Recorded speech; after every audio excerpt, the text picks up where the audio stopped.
अजीज दोस्तों, आज हम आपको एक ऐसी करामत के बारे में बताने जा रहे हैं जो आपके दिल को सुकून और रूह को राहत देगी। आज इस वीडियो में हम आपको ख्वाजा गरीब नवाज रहमतुल्लाह अलैह की एक ऐसी करामत से रूबरू कराएंगे जो अल्लाह की बारगाह से अदा होने वाली रहमत और हिकमत को बयां करती है। हम सब जानते हैं कि जब अल्लाह के नेक बंदे जो वली होते हैं किसी काम को अंजाम देते हैं तो वह सिर्फ एक चमत्कारी घटना नहीं होती, बल्कि वह अल्लाह की इश्क और रहमत का प्रतीक होती है। इस वीडियो को लास्ट तक देखिए ताकि आप ख्वाजा गरीब नवाज रहमतुल्लाह अलैह की करामत को समझ सकें और अल्लाह ताला की हिदायत और रहमत से अपनी जिंदगी को रोशन कर सकें। अल्लाह ताला हमें अपनी हिदायत दे और हम सबको अपने वलियों की दुआओं से नवाजे। प्यारे दोस्तों, ख्वाजा गरीब नवाज रहमतुल्लाह अली की मज़ार मुबारक को हिंदुस्तान के बादशाह औरंगजेब आलमगीर ने तोड़ने का इरादा किया।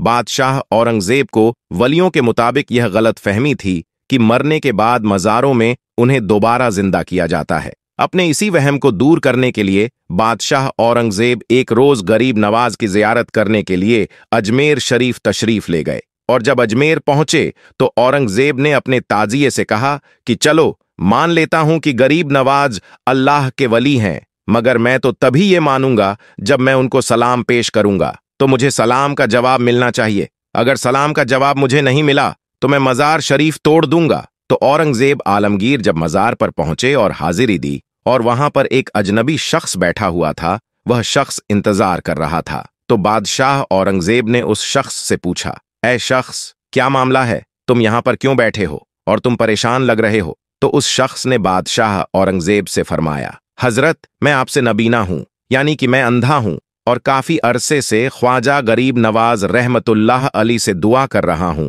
कि मेरी आंखों की रोशनी वापस आ जाए, लेकिन कोई फायदा नहीं होता। मैं काफी अरसे से यहां हाजिरी देता हूं और रो रो कर दुआ भी करता हूं कि अल्लाह ताला अपने इस वली के सदके में मेरी आंखों की रोशनी मुझे वापस कर दे, मगर आज तक मुझे कोई भी फायदा नहीं हुआ, यानी मेरी आज तक कोई हाजिरी और कोई दुआ कबूल नहीं हुई। तो बादशाह औरंगजेब ने उस शख्स से कहा कि मैं मज़ार पर सलाम पेश करने के लिए जा रहा हूं और जब मैं वापस आऊं और तब तक तेरी आंखों की रोशनी तुझे वापस न मिली तो मैं तलवार से तेरी गर्दन उड़ा दूंगा। इतना सुनना था कि वह अंधा शख्स और भी ज्यादा परेशान हो गया और ज्यादा गमगीन हो गया और वह अंधा शख्स यह सोचने लगा, अब तक तो मेरी आंखों की रोशनी नहीं थी, लेकिन अब मेरी गर्दन की बारी आ गई है। यानी वह अंधा शख्स कहने लगा, अब तक तो मैं अपनी आंखों से परेशान था, लेकिन मेरी आंखों की रोशनी नहीं है, मैं अंधा हूं।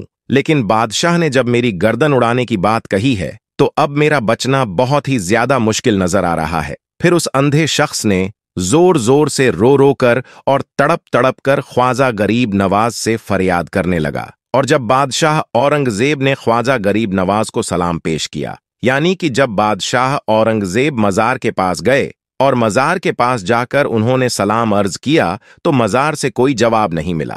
जब बादशाह औरंगजेब ने एक मर्तबा सलाम पेश किया तो जवाब नहीं मिला। फिर बादशाह औरंगजेब ने दूसरी मर्तबा सलाम पेश किया तो फिर भी जवाब नहीं मिला। लेकिन जब तीसरी मर्तबा बादशाह औरंगजेब ने सलाम किया तो अंदर से आवाज आई, वालेकुम अस्सलाम वरहमतुल्लाहि व बारकातुह। फिर मज़ार शरीफ से आवाज आती है, ए बादशाह औरंगजेब, दोबारा ऐसी जिद न करना, क्योंकि तुम्हारी जिद की वजह से मैं उस अंधे आदमी की आंखों की रोशनी लेने अर्श इलाही पर गया था और इसी वजह से तुम्हारे सलाम के जवाब देने में देर हो गई। सुभान अल्लाह। ख्वाजा गरीब नवाज की करामत को देखने के बाद बादशाह औरंगजेब रहमतुल्लाह अलैहि खुद एक अल्लाह के वली बन गए। तो मेरे प्यारे दोस्तों, यह शान होती है अल्लाह ताला के वलियों की, यानी यह वाक़िया होना था कि बादशाह औरंगजेब रहमतुल्लाह अलैहि एक बहुत बड़े अल्लाह के वली बन गए, जिन्होंने एक किताब लिखी है फतेहाबाद आलमगीर, जो कि इस्लाम के मुताबिक फतवे देती है,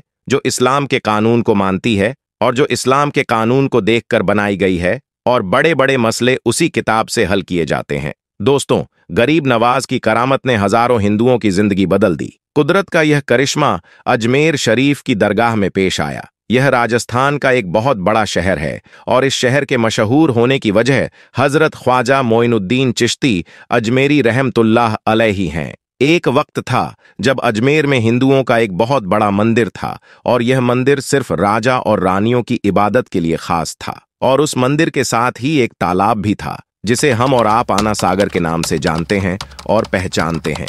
हिंदू इस तालाब के पानी को बहुत ही ज्यादा पवित्र यानी पाक साफ मानते थे। उनका मानना था कि जो भी इस तालाब में नहा लेगा उसके सारे गुनाह झड़ जाएंगे। कहते हैं कि इस मंदिर में रात को इतने चिराग जलते थे कि हर रात 3.5 मन तेल उन चिरागों में इस्तेमाल होता था। अगल बगल के देहाती इलाके मंदिर के नाम थे, यानी उन देहात की आमदनी मंदिर पर खर्च होती थी। उस मंदिर में हजारों लोग रहते थे जिनका काम आने वालों की सेवा और देखभाल करना था कि कौन सा खुदा बेटा देता है, कौन सा देवता सेहत और तंदुरुस्ती का मालिक है और किस मूर्ति की पूजा से दौलत की बारिश होती है। हजरत ख्वाजा गरीब नवाज रहमतुल्लाह अलैहि उस मंदिर के पास चले गए और आना सागर से कुछ दूरी पर चटाई बिछाकर अपने मुरीदों के साथ बैठ गए।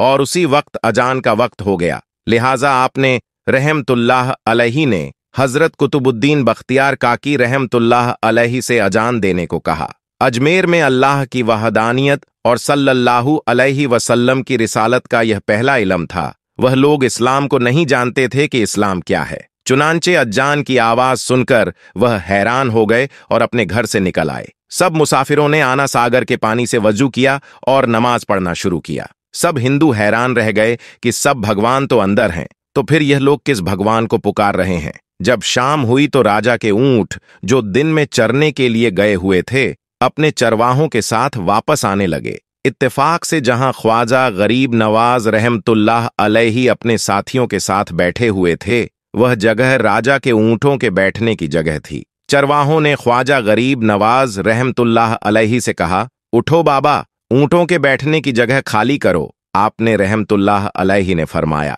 इतना बड़ा मैदान पड़ा है, ऊंट तो कहीं भी बैठ सकते हैं, क्यों मुसाफिरों को तंग करते हो। लेकिन वह ना माने और जिद कर रहे थे कि ऊंट इसी जगह पर बैठेंगे। आखिरकार उन्होंने बहुत बदतमीजी से कहा, यह राजा के ऊंटों के बैठने की जगह है और इधर राजा के ऊंट ही बैठेंगे, तुम लोग कहीं और डेरा लगाओ। आखिर आप रहमतुल्लाह अलैहि ने उठते हुए हजरत कुतुबुद्दीन बख्तियार काकी रहमतुल्लाह अलैहि से फरमाया, उठो कुतुबुद्दीन, ये कह रहे हैं कि ऊंटों के बैठने की जगह है, तो चलो ऊंट ही बैठे रहेंगे। यह कहकर आपने रहमतुल्लाह अलैहि अपने साथियों के साथ वहां से उठ गए। अगली सुबह जब ऊंटों को चराने का वक्त आया और उन्हें चराने के लिए ले जाने लगे, तो चरवाहों ने ऊंटों को उठाना चाहा, लेकिन पता नहीं क्यों वह ऊंट तो उठने के काबिल ही नहीं थे।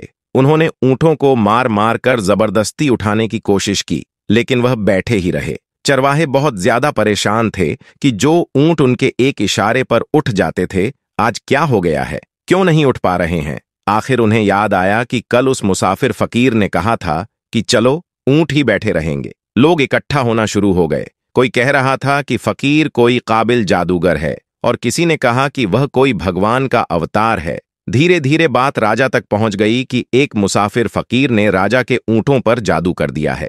राजा ने ख्वाजा गरीब नवाज रहमतुल्लाह अलैहि को पैगाम भेजा कि तुम कैसे फकीर हो जो बेजुबानों को बांध कर रखते हो, ये बेचारे भूख प्यास से मर जाएंगे, इसलिए मेहरबानी करके अपना जादू वापस ले लो। आप रहमतुल्लाह अलैहि ने फरमाया, हम मुसलमान हैं और मुसलमान बद्दुआ नहीं करते, ना ही जादू करते हैं। जाओ कहो जिसके हुक्म से बैठे थे उसी के हुक्म से उठ खड़े हो जाओ। अब जो जाकर उठाया तो ऊंट फौरन उठ गए और हिंदुओं की दिलचस्पी उन मुसाफिरों में बढ़ने लगी। 5 वक्त अजान होती और नमाज की अदायगी की जाती। आखिर राजा तक यह बात पहुंच गई, कुछ फकीर आए हैं जो मुसलमान हैं, 5 वक्त अजान देते हैं और हमारे पवित्र तालाब को हाथ मुंह धोकर भ्रष्ट करते हैं, यानी कि नापाक कर देते हैं। और तो और हमारे धर्म के खिलाफ बातें करते हैं, कहते हैं कि मूर्तियां पूजने के काबिल नहीं हैं, यह तो सिर्फ पत्थर हैं, इसलिए इन्हें यहां से उठाया जाना चाहिए। राजा ने फकीरों को पैगाम भिजवाया कि तुम लोग मांस गोश्त खाते हो, हमारे धर्म के खिलाफ बोलते हो और तो और हमारे तालाब को अपने हाथ डालकर नापाक करते हो, जो हम बर्दाश्त नहीं कर सकते, इसीलिए तुम लोग यहां से चले जाओ। आप रहमतुल्लाह अलैहि ने फरमाया कि और भी तो दुनिया आती है, हमारे पानी पी लेने से कौन सी कमी आ जाएगी। लेकिन वह कहने लगे कि वह सब हमारे अपने धर्म के लोग हैं और तुम दूसरे धर्म के हो। आइंदा तुम लोगों ने तालाब को नापाक किया तो हम बर्दाश्त नहीं करेंगे। आप रहमतुल्लाह अलैहि ने हजरत कुतुबुद्दीन बख्तियार काकी रहमतुल्लाह अलैहि से फरमाया, कुतुबुद्दीन, शायद यह लोग आइंदा हमारे पानी पी लेने पर कोई लड़ाई झगड़ा करेंगे। जाओ, एक मशकिजा पानी ले आओ ताकि जरूरत के वक्त कुछ तो पानी मौजूद हो। लिहाजा हजरत कुतुबुद्दीन बख्तियार काकी रहमतुल्लाह अलैहि ने उनसे फरमाया कि चलो हम मशकिजा भर लेते हैं। वह इस शर्त पर मान गए कि तुम्हारा जिस्म पानी से छूना नहीं चाहिए। हजरत कुतुबुद्दीन बख्तियार काकी रहमतुल्लाह अलैहि तालाब की सीढ़ियों पर जाकर बैठे और मशकिजा पानी में डुबो दिया। जब वह भर गया तो हजरत कुतुबुद्दीन बख्तियार काकी रहमतुल्लाह अलैहि ने वह मशकिजा ऊपर खींचा, लेकिन जैसे ही मशकिजा पानी से बाहर निकाला, आना सागर का पानी सूख चुका था। ऐसा लग रहा था कि आना सागर का सारा पानी मशकिजा में बंद हो गया था। आना सागर का सूखना था कि पूरे अजमेर में कोहराम मच गया और लोग रोने लगे कि जो हम गुनाहों की गठरी लाते हैं और आना सागर में गुसल करके उनसे छुटकारा पा लेते हैं, अब हम गुनाहों का बोझ लिए किधर जाएंगे। सारे इलाके में खबर फैल गई कि मुसाफिर फकीर ने जादू के जोर से आना सागर को सुखा दिया है। राजा ने जब यह सुना तो वह बहुत परेशान हो गया। उसने अपने वजीरों को बुलाया और सबने यही कहा कि फकीर या तो जादूगर है या फिर कोई काबिल फकीर है। साथ ही वह परेशान हुए कि अजमेर की रौनक तो थी ही आना सागर के दम से, इसी की वजह से तो लोग दूर दूर से अजमेर आते थे और अपना ईमान ताजा करके लौटते थे। आना सागर के सूख जाने से हिंदू धर्म के प्रचार को बहुत बड़ा धक्का लगा था और यह बहुत ही हैरान करने वाली बात थी। आखिर तय किया गया कि फकीर से बात किया जाए। आखिर वह चाहता क्या है? अगर उसकी कोई जरूरत खाने पीने की चीज की है तो हम मान लेंगे, या फिर सभी मर्द, औरतें और बच्चे जाकर फकीर को मनाएंगे कि लोगों को परेशानी से बचा लीजिए और हम पर रहम कीजिए। हम पाप का बोझ उठाए किधर जाएं और कैसे सुकून पाए, यह काम ज्यादा आसान था। लिहाजा सारे लोग बाबा साहब रहमतुल्लाह अलैहि के पास आए और बोले, बाबा तुम भी वजू कर लिया करो, लेकिन भगवान के वास्ते हमारा आना सागर हमें लौटा दो। आप रहमतुल्लाह अलैहि ने हजरत कुतुबुद्दीन बख्तियार काकी रहमतुल्लाह अलैहि से फरमाया, जाओ हजरत कुतुबुद्दीन, मशकिजा वापस तालाब में डाल दो। जैसे ही मशकिजा तालाब में उल्टा गया तो आना सागर किनारों तक उछल आया। उस पानी ने कई दिलों को धो डाला। हिंदू कौम की अपनी तारीखी किताबों में भी हिंदू इतिहासकार इस बात को मानते हैं कि उस शाम 32,000 हिंदू कलमा पढ़कर मुसलमान हुए थे। उन हिंदुओं के मुसलमान हो जाने से हिंदू पंडितों और आम हिंदुओं में भी गम और गुस्सा का तूफान उठ खड़ा हुआ था और वह सोच में पड़ गए थे कि फकीर अगर कुछ दिन और इधर रुक गया तो देवी देवताओं का तो नाम लेने वाला भी कोई नहीं होगा। लिहाजा लोगों ने राजा को मजबूर किया कि जल्द से जल्द कुछ किया जाए। राजा ने मंदिर के बड़े पंडित रामदेव को बुलाया और उसे बाबा साहब रहमतुल्लाह अलैहि से मुकाबला करके जल्द से जल्द उन्हें हराने को कहा और अजमेर से बाहर निकाल देने का हुक्म दिया। रामदेव अपने वक्त का माना हुआ पंडित था, जिसके इल्म और काबिलियत की दूर दूर तक धूम मची हुई थी। उसने राजा को यकीन दिलाया कि जल्द ही राजा को कोई अच्छी खबर सुनाएगा। रामदेव बाबा साहब रहमतुल्लाह अलैहि के पास आया और उल्टे सीधे सवालात करने शुरू कर दिए। बाबा साहब रहमतुल्लाह अलैहि चुप रहे। जब रामदेव ने हद से बढ़कर शोर मचाना शुरू किया तो बाबा साहब रहमतुल्लाह अलैहि ने उसकी तरफ आंख उठाई और मुस्कुराकर फरमाया, रामदेव तू शोर मचा रहा है, पर मैं तेरे माथे पर ईमान का नोट चमकता देख रहा हूं। इस निगाह और इस लहजे में न जाने क्या जादू था कि रामदेव कदमों में गिर गया और रोते हुए बोला, बाबा जिस धर्म के तुम हो उसी धर्म में मुझे भी शामिल कर लो। सब लोग जो यह सब देख रहे थे देखते ही रह गए, हैरान थे, परेशान थे। ये क्या हुआ? जो खरीदने आया था वह खुद बिक चुका है, जो जीतने आया था वह हार चुका है। पंडित रामदेव खुद ख्वाजा गरीब नवाज रहमतुल्लाह अलैहि के हाथों पर मुसलमान हो चुका था। सुभान अल्लाह दोस्तों, यह अल्लाह वालों की शान होती है। जब वह अल्लाह के हो जाते हैं तो सारी दुनिया उनकी हो जाती है।